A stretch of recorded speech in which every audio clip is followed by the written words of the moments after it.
Menjelang Hari Kemerdekaan Republik Indonesia yang ke-80, Timnas Indonesia sedang disibukkan dengan persiapan berbagai event internasional dalam bidang sepak bola.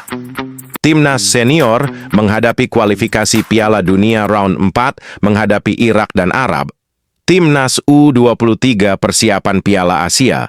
Dan tentu saja Timnas U17 persiapan Piala Dunia di Qatar. Ibarat sebuah acara resepsi massal seluruh bangsa, tentu saja ini menjadi sebuah tradisi penting bagi seluruh rakyat di tanah air. Ditambah lagi, saat ini bangsa Indonesia sudah memasuki bulan kemerdekaan, di mana setiap peringatan kemerdekaan selalu diperingati oleh seluruh rakyat di berbagai pelosok negeri dengan haru dan sukacita. Berbagai atraksi pertunjukan, pawai dengan beraneka ragam ilustrasi, karnaval seni budaya, teatrikal lucu, dan banyak lagi kreativitas rakyat untuk menyambut bulan kemerdekaan itu. Semua dilakukan demi untuk memperingati hari kemerdekaan tanah air tercinta ini, Indonesia.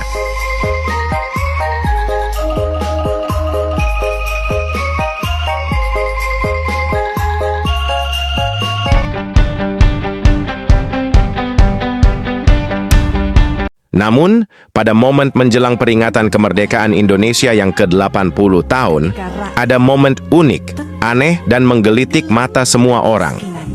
Bagaimana tidak, menjelang peringatan kemerdekaan yang identik dengan pernak-pernik bendera merah putih, kini justru ramai bermunculan bendera dengan logo bajak laut. Merajalela. Untuk apa kita merdeka?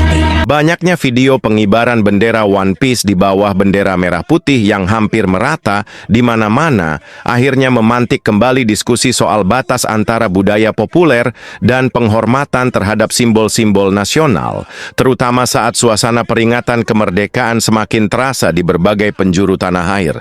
Salah satu penghuni gedung Hahahuhu dari fraksi Partai Golbe Ehek, Firman Sobagio turut menyoroti fenomena ini dan menyebut bendera One Piece sebagai simbol perlawanan kepada pemerintah.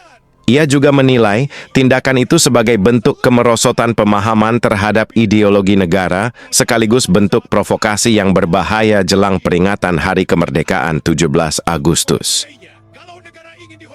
Maka jadilah pelindung, bukan penindas, sebelum sebuah generasi ini benar-benar memilih jadi nakama. Menanggapi komentar si Bagio, pakar hukum tata negara Universitas 11 Maret, UNS, Profesor Suni Umul Firdaus menyebut pengibaran bendera bajak laut ala One Piece sebagai bentuk perlawanan terhadap pemerintah. Tapi karena banyak yang merasa bendera merah putih udah nggak pantas lagi dikibarkan di negeri yang sakit. Menurutnya, penilaian semacam Bagio itu sebaiknya tidak disampaikan secara gegabah. Pernyataan tersebut perlu dianalisis dengan hati-hati.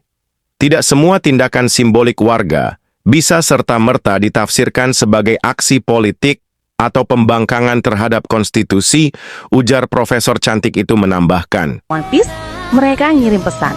Kalau negara sudah lupa janji kemerdekaan, mungkin udah waktunya kita cari kebebasan. Ia menilai, pengibaran bendera tersebut lebih tepat dibaca sebagai ekspresi heroisme imajinatif ketimbang pernyataan politik. Maaf Jenderal, tahun ini kami tidak mengibarkan bendera merah putih di kendaraan. Putih benderaku terlalu suci untuk negara yang mati. Mati atas keadilan dan hukum.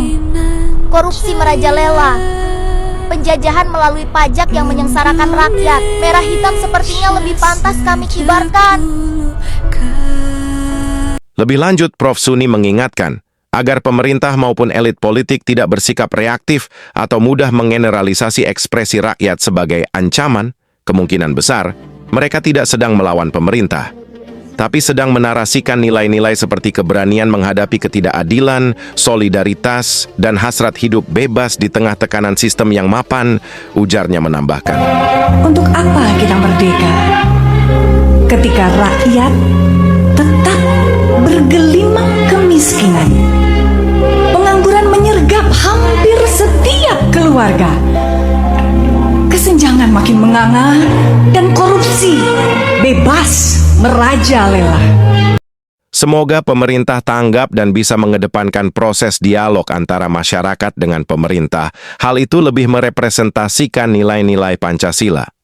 Karena dengan dialog maka akan diketahui apa sebenarnya yang disampaikan oleh masyarakat luas. Dan hasilnya, rakyat Indonesia bisa mendapat apa yang diharapkan, serta bisa menikmati berbagai resepsi bangsa dengan penuh semangat sukacita tanpa ada tekanan moral dari peraturan yang menyempitkan kehidupan rakyat. Rakyat bisa berpesta pora dengan kemeriahan nasional, baik pesta demokrasi atau pesta olahraga. Chills, an iconic pose, and a second goal for Marcelino Ferdinand. Terima kasih sudah menonton. Jangan lupa tetap dukung channel ini dengan like, komen, dan subscribe. Terima kasih.